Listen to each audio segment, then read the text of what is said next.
Welcome to our podcast International Business.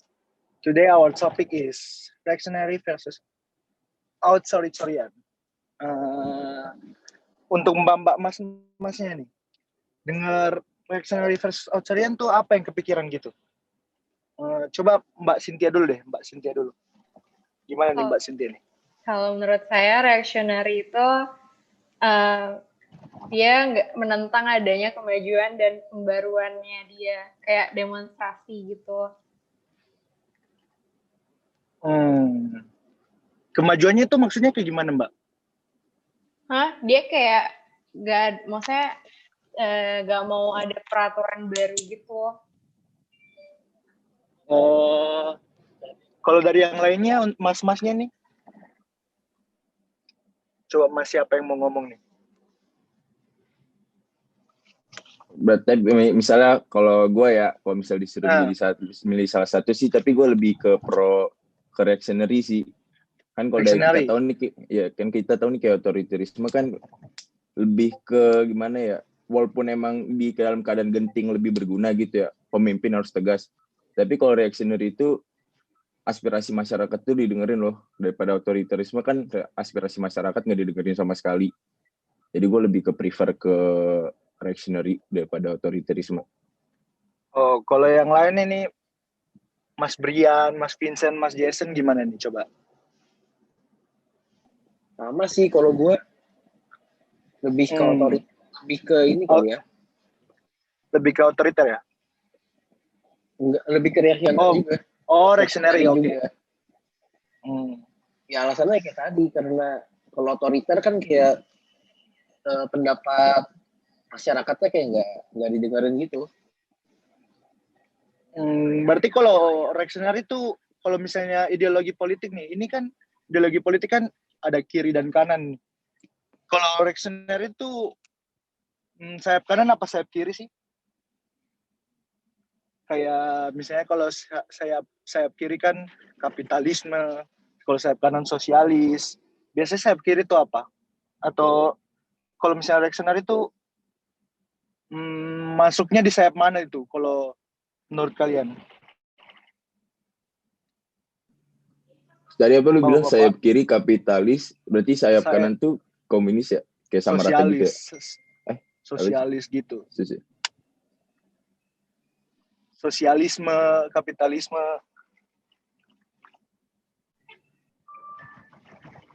Kalau menurut gue sayap kiri jadi kapitalis ya. Sayap kiri tuh kayaknya lebih ke ini deh, kayak reactionary. Soalnya kan kalau mungkin biasanya kayak negara-negara yang menganut politik otoritarisme, kayak ambil contoh kayak korut gitu-gitu kan, dia tuh benar-benar maksudnya harta juga diatur oleh pemerintah atau apa-apa gara-gara kebijakan pemerintahnya sendiri. Makanya mungkin kayak reactionary itu gara-gara mungkin dia ngasih kebebasan ke masyarakat, jadi ada perbedaan harta dalam masyarakat. Makanya mungkin buat saya kiri kapitalisme mungkin itu lebih ke reactionary kalau menurut gue ya.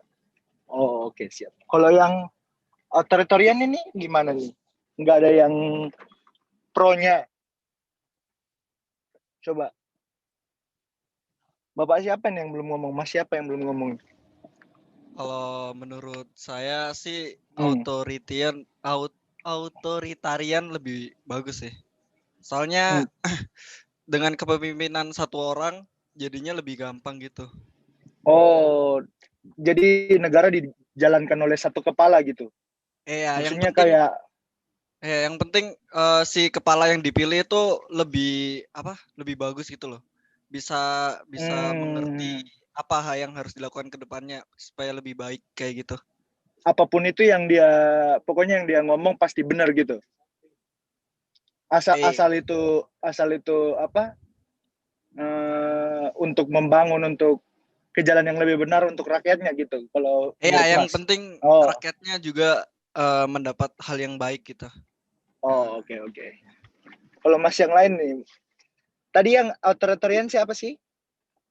Mas Jason ya yang ngomong ya? Iya. Oh, oke.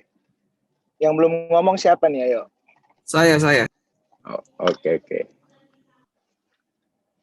Oke, coba authoritarian itu gimana, Mas? Mas nih pro authoritarian atau reactionary?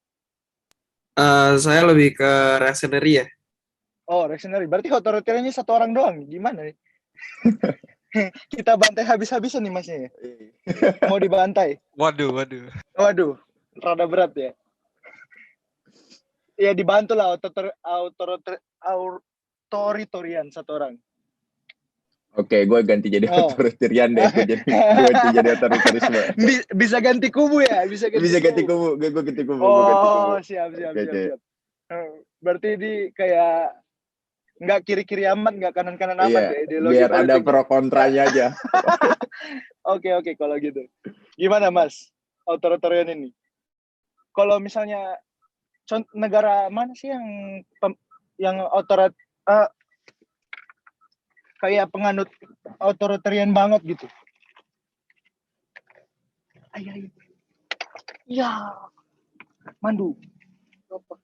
Jatuh ke bawah. Yang paling banyak diketahui sih Korut ya, Korea Utara. Yang authoritarian. Iya. Kayak ini juga, kayak ini enggak sih, Rusia juga. Kan di otoritarisme itu kan Putin. Iya, benar. ada oligarki sama diktator kalau nggak salah ya. Diktator ya. Itu diktator tuh yang perorangan, oligarki itu yang dipegang oleh beberapa orang. Kayak Rusia tuh termasuk sama diktator gitu deh. Soalnya kan dia yang gara-gara pemimpinnya kan emang Putin kan. Oh iya. Terus kalau misalnya sejauh ini nih, kita lihat dari kemajuan negaranya juga kan, negara otoritarian tuh bagus ya. Maksudnya Iya. kayak gimana ya? Negaranya tuh berjalan dengan baik gitu loh. Bahkan negara mereka juga termasuk negara maju ya nggak sih? Iya. Ya berarti negara yang penganut otoritarian ini juga kayak apa? Berarti berhasil gitu ideologi politik mereka. Begitu ya yang mau coba disampaikan mas-mas ini. Bagus nih moderatornya membantu pihak otoritarian. Bagus. Oke, kalau dari reactionary gimana? Reactionary? Kalau dari saya sih reactionary kayak lebih dengerin inspirasi masyarakatnya aja sih. Jadi mungkin negara bakal majunya bareng-bareng gitu. Oh, kalau untuk negara yang menganut ideologi politik reactionary ini yang mana nih negaranya?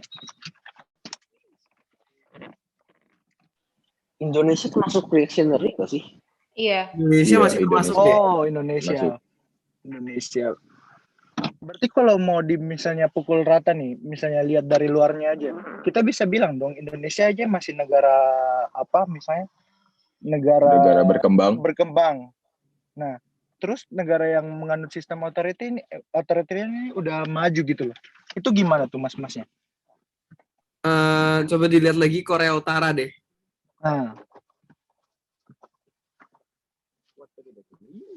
Sebenarnya menurut saya sih tergantung pemimpinnya juga ya. Waduh, bahaya. Kayak misalnya bicara pemimpin secara tidak langsung bilang pemimpin kita gimana nih masnya nih? Contohnya kan kayak negara kalau kayak negara Cina kan dia kan otoriter juga tuh. Tapi kan karena pemimpinnya bagus jadi negaranya sekarang maju banget tuh. Itu sih.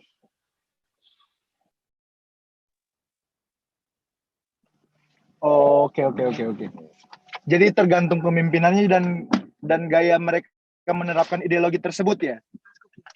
Iya, saya bilang begitu. Oh. Jadi kita langsung tarik kesimpulan aja nggak sih? Jadi dari dua ideologi ini kan udah ada kesimpulannya nih. Kita nggak yang kiri-kiri banget, yang nggak kanan-kanan banget ya kan? Iya. Jadi ideologi dipakai sesuai apa takarannya masing-masing ya nggak sih? Kalian setuju nggak? Ya, maksud gue kayak apa sih ada saatnya di mana kayak mungkin orang lagi biasanya kan kayak otoritarisme gitu kan biasanya dipakai waktu lagi kayak krisis ekonomi atau emang perang, emang ada penerapannya masing-masing. Ya kalau misalnya menurut gue pemerintahan dipegang pemimpin banget ya nggak bagus juga. Tapi kalau misalnya buat mengambil keputusan nih, kita butuh keputusan yang cepat dan tegas. Kalau kita dengerin semua suara masyarakat juga nggak bakal kelar-kelar. Emang pasti ada porsinya masing-masing gitu. Kapan kita sebenarnya kapan negara pakai otoritarisme, kapan dia pakai reactionary. Jadi ideologi nggak kiri, yang nggak seperti yang dibilang pertama tadi, nggak kiri-kiri banget, nggak kanan-kanan banget ya. Iya. Berarti fleksibel aja kali ya. Fleksibel, kita pakai ideologi fleksibel. Ada nggak sih ideologi fleksibel ini? Pencampuran ideologi lah ya gampangnya. Ideologi serapan. Oke deh kalau gitu. Mungkin ada yang mau tarik kesimpulan lagi? Mbak Cynthia mungkin? Tidak ada, sudah Atau cukup. udah cukup ya Mbak ya? Iya, saya sudah cukup. Oke, kalau Pihak gitu reactionary satu nggak sih kesimpulannya? Kan ini dari pihak otoritarisme udah nih. Masa reactionary enggak, belum. Udah jelas menang dong. nah, Otoritarisme kalau nggak ngasih kesimpulan reactionary. Saya moderatornya kayaknya ke otoritarian banget ya. Sorry. Oke. Gimana coba pihak reactionary ini? Kalau dari reactionary sebenarnya sama aja sih sama yang tadi kesimpulannya. Yang penting seimbang aja gitu. Yang penting cara mengimplementasikannya ya, cocok atau enggaknya ya. Iya. Oke, kalau gitu. Kita tutup aja ya podcastnya ya. Oke. Terima kasih semuanya. Terima kasih semua yang mendengarkan. Oke. Terima kasih. Terima kasih semuanya.